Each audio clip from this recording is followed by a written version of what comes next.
Hello and welcome to video lecture series in Political Science. Today we are going to discuss chapter 5 titled as Contemporary South Asia from your class 12th textbook Contemporary World Politics. As you know that for understanding we have divided this chapter into 6 parts, and in all these 6 parts we are going to talk about various countries in South Asia and their relationship with India and with each other. Now so far in the first 2 parts of this chapter we have discussed about SAARC, formation of SAARC, what are the objectives of SAARC, what are the principles that SAARC countries follow, and how they cooperate with each other. We also raised a question that why SAARC has been not very successful. We are attempting to understand history of South Asian nations and identify the reason behind the mutual suspicion and mistrust between these countries. In the journey, we have so far discussed the relationship between India and Bhutan and India and Nepal. Today we will discuss about the relationship between India and Bangladesh. Now Bangladesh, which is officially also known as People's Republic of Bangladesh, is located in South Asia. It is world's 8th most populous country. The east, west and north of Bangladesh, as you can see in the map, is surrounded by India, and the south touches Bay of Bengal. Bangladesh, like Bhutan and Nepal, is landlocked, surrounded on 3 sides by India. Today we will discuss about the process and struggle of establishing democracy in Bangladesh. What has been the nature of relationship between India and Bangladesh, and what are the areas where the 2 countries have conflict with each other and the areas where they cooperate with each other. Now as you can see in this map, Bangladesh is shown yellow in color, which is surrounded by India from all the 3 sides. A small part of it touches Myanmar, and on the south it touches Bay of Bengal. Now Bangladesh is a very interesting case because Bangladesh came into existence very late in 1971. Let us discuss the struggle for establishment of democracy in Bangladesh and the process of establishment of Bangladesh itself, how Bangladesh came into being or in existence. Now what happened? We have to go back a bit in history to understand this. After partition of India and Pakistan in 1947, Bangladesh was part of Pakistan. It was known as East Pakistan. As you can see it in the map, the 2 territories shown green in color on east and west side of Pakistan are East Pakistan and West Pakistan. East Pakistan, which would later become Bangladesh, and the West Pakistan, which is the main Pakistan land only. East Pakistan consisted of areas of Assam and Bengal.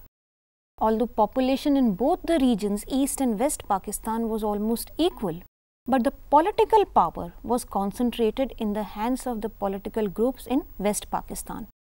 It was widely perceived that East Pakistan was facing or was being exploited economically by the people in West Pakistan. People in this region were also unhappy because of imposition of Urdu as main language. The language controversy ultimately reached a point where East Bengal revolted against the imposition of Urdu as the only language in Pakistan, which includes both East and West. People started protesting against the marginalized treatment given to the Bengali culture, language and people.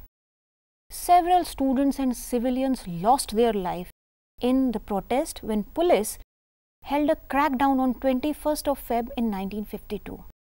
These people demanded for a fair representation of East Pakistanis in administration and equal share in the power. During this time, Sheikh Mujibur Rahman of Awami League Party emerged popular for his opposition to the ethnic and institutional discrimination of Bengalis, who comprise the majority of the Pakistanis population. Mujibur Rahman demanded for the autonomy of the province, and he also strongly opposed the military rule of Field Marshal Ayub Khan. As you can see Sheikh Mujibur Rahman in the picture, he was the first president of Bangladesh from 1971 to 1972 only. However, he led the major protest headed by Awami League against the West Pakistanis. And this, in the picture you see Aga Yahya Khan, who was the third president of Pakistan from 1969 to 1971. Now, what happened in the general elections which were held in the month of December in 1970s? The Awami League, under the leadership of Mujibur Rahman, won a massive majority in the provincial legislature, forming a clear-cut majority. Out of a total of 291 seats, the Awami League won 151 seats in the East Pakistan. In the West Pakistan, on the other hand, the largest and most successful party was the Pakistan People's Party, headed by Zulfikar Ali Bhutto. This party won 81 seats. Zulfikar Ali Bhutto was the 9th Prime Minister of Pakistan from 1973 to 1977. The government, dominated by leaders from West Pakistan, refused to convene the National Assembly after the results of the election were declared. Mujibur Rahman called for independence, and he asked people to launch a major campaign of civil disobedience and organized armed resistance against the domination of the West Pakistanis. Mujibur Rahman was arrested, and he was moved to West Pakistan and was kept under heavy guard in a jail near Faisalabad. The Pakistani army was ordered by the president to suppress the mass revolt happening in East Pakistan. The army was sent to East Pakistan, but soon the operation for securing peace and order turned into a rampage of terror and bloodshed, and thousands of people were killed by Pakistani army. Fearing their lives, a large number of Bangladeshis started migrating to India as refugees. This created a problem of refugees in India.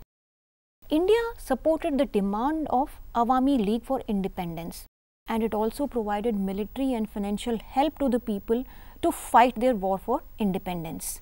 Indira Gandhi was at this point of time Prime Minister of India. Political leadership from India persuaded Pakistan to stop this rampage, to curtail the problem of refugees in India. But when, despite repeated talks to stop violence in Bangladesh, Pakistan did not listen to or relent, India had to take a military action against Pakistan. This resulted in a war between India and Pakistan on both Eastern and West front. The war ended in the surrender of Pakistani forces in East Pakistan and independence of East Pakistan, which was later on called as Bangladesh. After the release of Mujibur Rahman, he assumed the provincial presidency for a while. Later, Mujibur Rahman took over office as the Prime Minister of independent Bangladesh. The new constitution of Bangladesh adopted 4 fundamental principles of nationalism, secularism, democracy, and socialism. But surprisingly, within few years, in 1975, Mujibur Rahman got constitution amended from parliamentary to presidential form of government, and he banned all other parties except his own party, the Awami League, and he assumed extraordinary powers and suppressed any kind of opposition of his ideas. In a series of tragic political developments, on August 15, 1975, a group of army officers invaded the presidential residence and they assassinated Mujibur Rahman, his family and personal staff.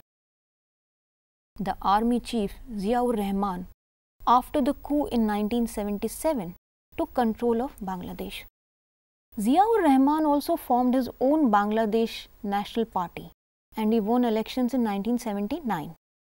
Ziaur Rahman was also assassinated later, and Lieutenant General H.M. Irshad took over in 1982. Now, soon after these series of political takeovers, there were protests all over in support for demand for democracy.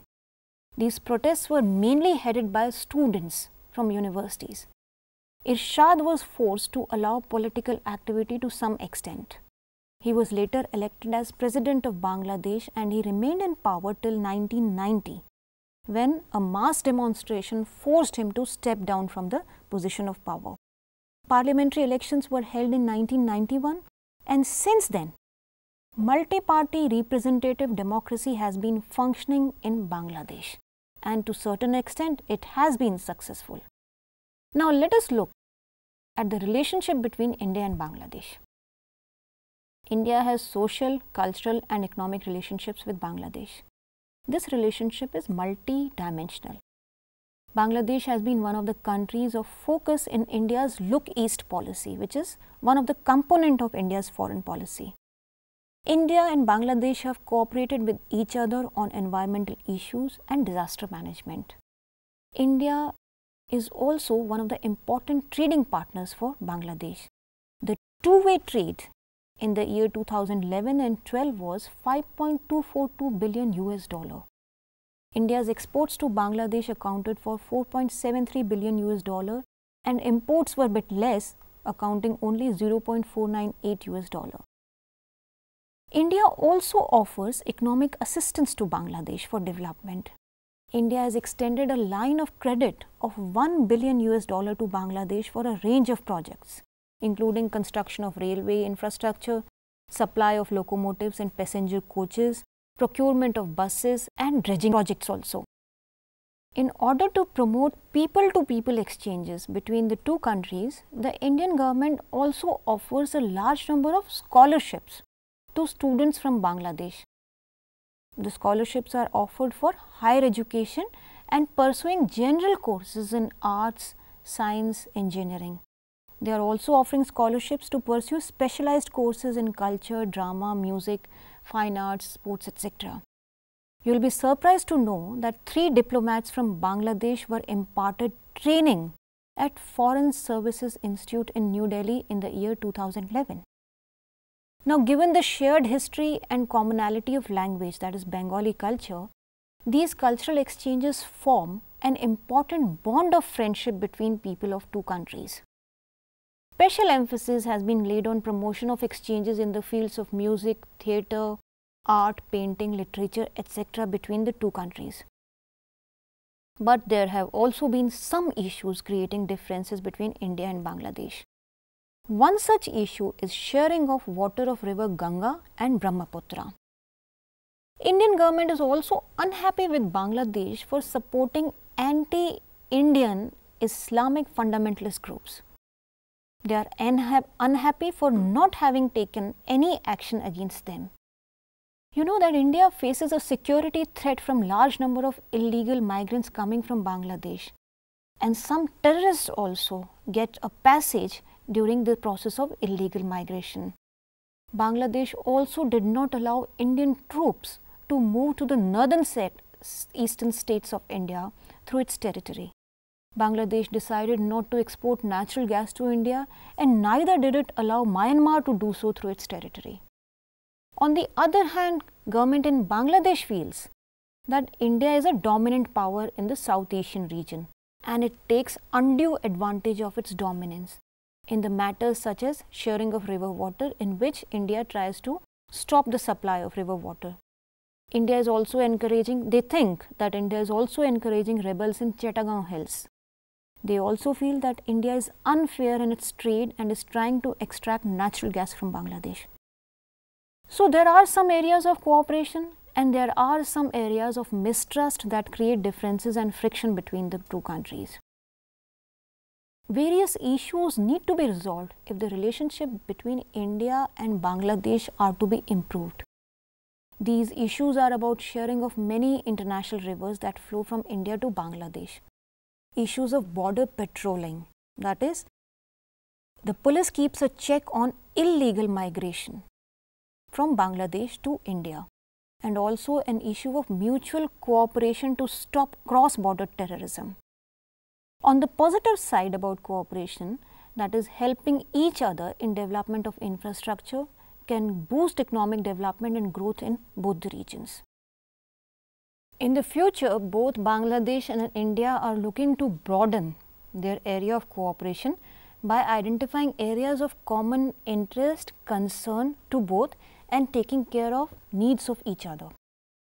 Bangladesh not only shares the longest international border with India, which is approximately 3,500 kilometers, and is also not only the largest trading partner of India within the SAARC region, but Bangladesh is also strategically located vis-a-vis India's connectivity to Southeast Asia. So that is why Bangladesh happens to be one of the important countries with which India needs to have good relation, and Bangladesh also needs to have good relation with India. To conclude, let's summarize what we discussed in this part of the chapter. In this part, we started our discussion with understanding separation of East Pakistan from West Pakistan, which were the two areas or the regions that were formed or established after partition of India and Pakistan. We discussed about the conflict between the two, East and West Pakistan, and independence of Bangladesh, in which India also helped Bangladesh to achieve independence. We discussed about the successive governments in Bangladesh, the authoritarian regimes, and the establishment of democracy since 1991. We discussed about the relationship between India and Bangladesh, various areas where the two countries have cooperated with each other, and what are the minor issues over which the two nations have conflict. In the next part of this chapter, we will discuss in detail the relationship between India and Sri Lanka. Till then, enjoy reading this part of the chapter. Thank you.